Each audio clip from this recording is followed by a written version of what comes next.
લોકસભા ચૂંટણીની મતગણતરી ચાલી રહી છે ત્યારે રાજકોટ બેઠક પરથી ભાજપના ઉમેદવાર પરસોત્તમ રૂપાલાને અને કોંગ્રેસ ઉમેદવાર પરેશ ધાનાણી સાથે જોવા મળ્યા.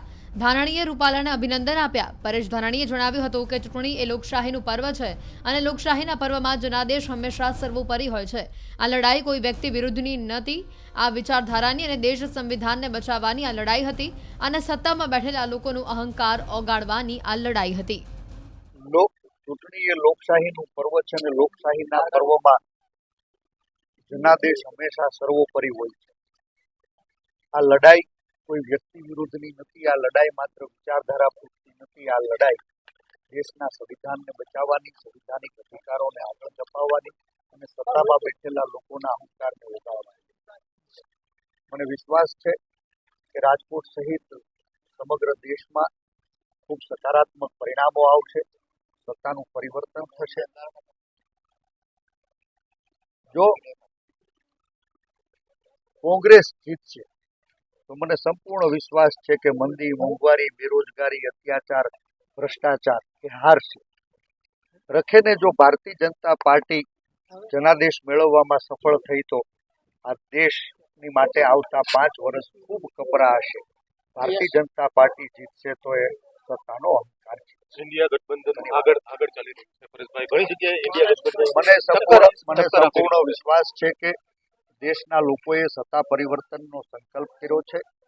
દેશ 2004ના પરિણામોનું પુનરાવર્તન કરવા તરફ આગળ વધી રહ્યો છે. વારંવાર હું કહેતો આવ્યો અને ઈશ્વરને પ્રાર્થના કરું કે આ મંદી, મોંઘવારી, બેરોજગારી, અત્યાચાર, ભ્રષ્ટાચાર અને સત્તાના અહંકારથી સામાન્ય માણસને બચાવવા માટે સત્તાનું પરિવર્તન.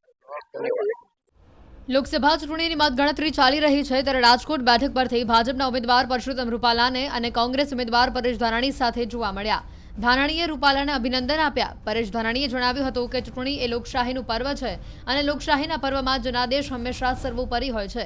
આ લડાઈ કોઈ વ્યક્તિ વિરુદ્ધની નથી, આ વિચારધારાની અને દેશ સંવિધાનને બચાવવાની આ લડાઈ હતી અને સત્તામાં બેઠેલા લોકોનું અહંકાર ઓગાળવાની આ લડાઈ હતી.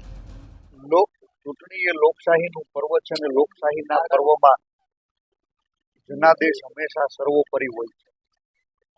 આ લડાઈ કોઈ વ્યક્તિ વિરુદ્ધની નથી, આ લડાઈ માત્ર વિચારધારા પૂરતી નથી. આ લડાઈ દેશના સંવિધાનને બચાવવાની, સંવિધાનિક અધિકારોને આગળ ધપાવવાની અને સત્તામાં બેઠેલા લોકોના અહંકારને ઓગાળવાની. મને વિશ્વાસ છે કે રાજકોટ સહિત સમગ્ર દેશમાં ખૂબ સકારાત્મક પરિણામો આવશે, સત્તાનું પરિવર્તન થશે. જો કોંગ્રેસ જીતશે તો મને સંપૂર્ણ વિશ્વાસ છે કે મંદી, મોંઘવારી, બેરોજગારી, અત્યાચાર, ભ્રષ્ટાચાર એ હારશે. રખેને જો ભારતીય જનતા પાર્ટી જનાદેશ મેળવવામાં સફળ થઈ તો આ દેશની માટે આવતા 5 વર્ષ ખૂબ કપરા હશે.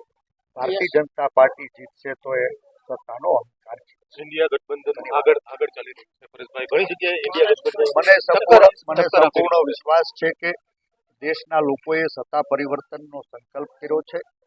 દેશ 2004ના પરિણામોનું પુનરાવર્તન કરવા તરફ આગળ વધી રહ્યો છે. વારંવાર હું કહેતો આવ્યો અને ઈશ્વરને પ્રાર્થના કરું કે આ મંદી, મોંઘવારી, બેરોજગારી, અત્યાચાર, ભ્રષ્ટાચાર અને સત્તાના અહંકારથી સામાન્ય માણસને બચાવવા માટે સત્તાનું પરિવર્તન.